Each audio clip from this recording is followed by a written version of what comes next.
Hey, this is BA and welcome to WD Gann Price Time. Now, in this one, Gann said that price time is four-dimensional. Now, what did he mean by that? I mean, that's kind of scary to some, that whole fourth-dimensional business. But it's actually quite simple, and I'm going to develop your understanding of it in this video, and let's get started with that. The circle, triangle, and square. The circle of 360 degrees and the 9 digits are the basis of all mathematical calculations. The square and the triangle form within the circle. But there's an inner circle and an inner square, as well as an outer square and an outer circle, which prove the fourth dimension in working out market movements. Now, when you read that, and I mean, that goes back, I made myself memorize this, about 20 years ago. And so that it was always with me. And it wasn't, it was back then, going back 20 years and stuff. I had no idea what this was talking about. And anything to do with the fourth dimension scared the bejesus out of me because I always figured I wasn't that smart. Well, the good news here is that it boils down to very simple concepts, okay? This is WD Gann's hexagram. This is just one drawing of it, okay? And as you can see, it starts here in the center with 1, and it goes 2, 3, 4, 5, 6, 7, 8, 9, 10, and it spirals on out.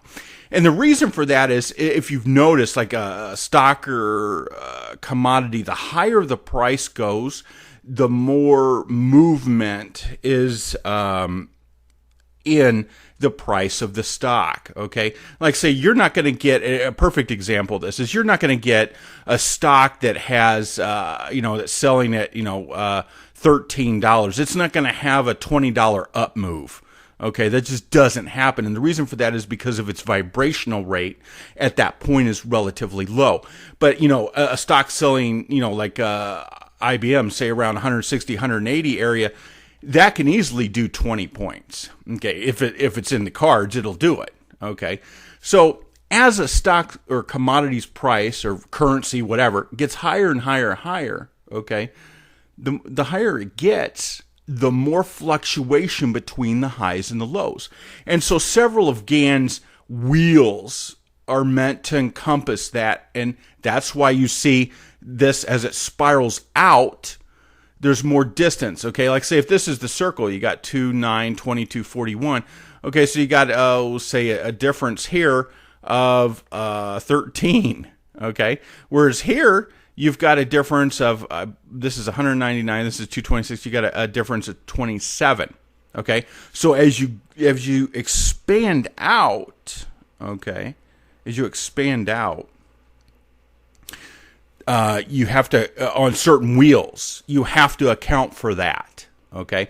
And that's what Gann is doing here. Now, mine, and I'm going to show you my hexagram chart. I don't use this stuff and stuff because I have a very simple hexagram calculator that gets me the calculations I need. I'm going to show that to you, okay? But it's very simple. And I think people have a tendency, like I did originally, to really, go out and just make this all so difficult. And it's just so simple. It's mind-blowing. Okay, enough rambling here. Let's continue on. The hexagon chart. This is what he says about it, or part of it anyway. Since everything moves in a circle and nothing moves in straight lines, this chart is to show you how the angles influence stocks at very low levels and very high levels, and why stocks move faster and the higher they get. Because they have moved out to where the distance between the angles of 45 degrees are so far apart that there's nothing to stop them, and their moves are naturally rapid up and down. I just gave you that example earlier on, with the stock that has a 20 point fluctuation. We begin with the circle of 1 in the center, and while this only contains 1, yet the circle is 360 degrees just the same. We then place a circle of circles around this circle, and the 6 circles complete the second circle, making a gain of 6 over the first one, ending the second circle at 7, making 7 on this angle a very important month, year, and week, as well as days. The 7th day being sacred and a day of rest, aka the Sabbath. The third circle is completed at 19. The fourth circle is completed at 37, a gain of 18 over the previous circle.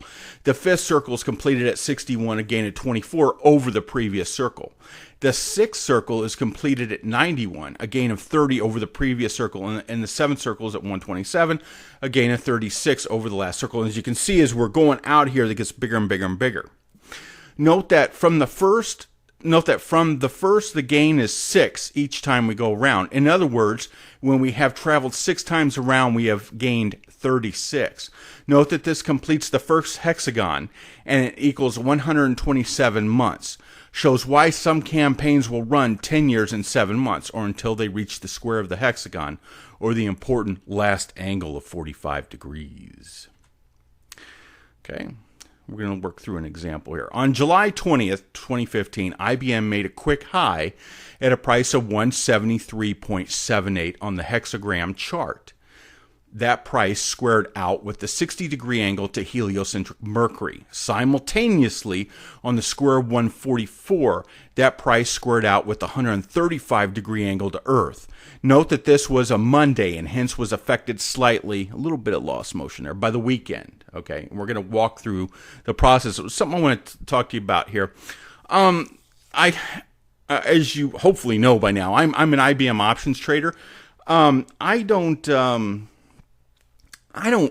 Rarely do I use the square of 9 on IBM. Just rarely. And the reason for that isn't because I don't know how to use it. It's just, it's not quite as accurate as I have found the hexagram to be.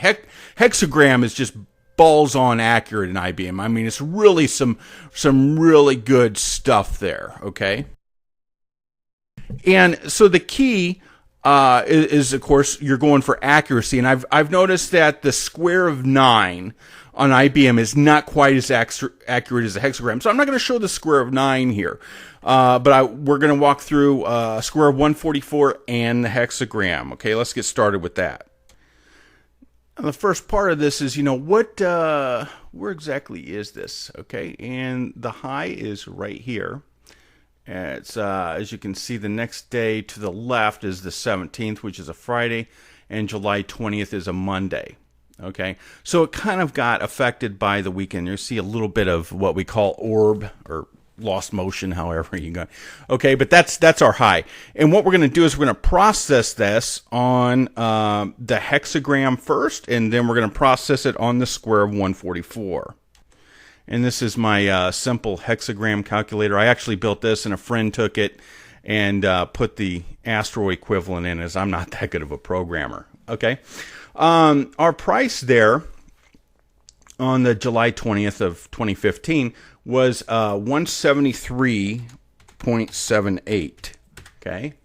And as you can see, that gives us 35.85 in the wheel of 360, or 5 degrees 51 minutes at Taurus. Okay, I want you to write this down. 5 degrees 51 minutes at Taurus, right there. Go ahead and write that down. And this is for the hexagram. 5 degrees 51 minute Taurus. Or for our purposes, you can write down 6 Taurus. Okay. Now I'm going to show you the square 144 on that same price. This is part of my 144 calculator that I made. It's very simple. Okay, so the price was 173.78. Okay, and that gives us 74 degrees of the zodiac, and that the equivalent to that is 14 Gemini. So for the square of 144, I want you to write down 14 Gemini. All right. And here we are with the current chart. Today is January 3rd, 2017. This is like the first video I made in 2017. Although it's not going to get uploaded until about a month from now. What we want to do is take a look at that date. July 20th of 2015. So I'm going to type that in. July 20th of 2015. And go back to those calculations I had you write down. For the hexagram, it's 6 Taurus. Okay? So the hexagram, it's 6 Taurus. And that position of 6 Taurus is right about here. All right?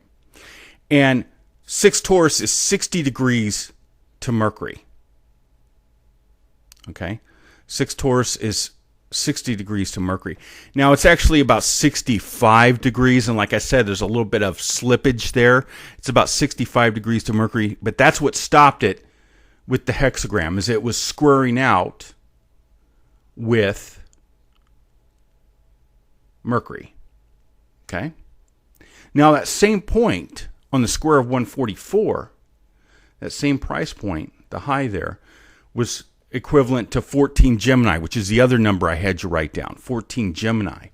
And that is 135 Earth. How do we get that? Okay, well, you take 14 Gemini, okay, and Gemini is a second sign at 30 degrees a piece, so you go plus 60, okay, 14 plus 60 is 74, and you subtract 135 from that, and you get 61. So you take 360 minus 61, gives you 299. And what that is that's 29 Capricorn. As you can see, it's that 29 Capricorn there, okay, is about 1.5 degrees off from Earth. So on the square of 144, the reason that price halted there is because it was making a 135 degree heliocentric aspect to Earth. All right? Now, W.D. Gann said everything points to a culmination where price and time are square 3 ways at once. You've seen 2. Okay? And I'm going to leave the 3rd way for you to find on your own. You know, if you think about what was presented here, you'll understand that you got a demonstration of the 4th dimension. But you're going to have to do a little bit of thinking on that. Subscribe so you can get the latest of my free market calls, updates, and teachings. Knowledge is priceless. Hey, this is BA reminding you, you can succeed. Take care. Bye-bye.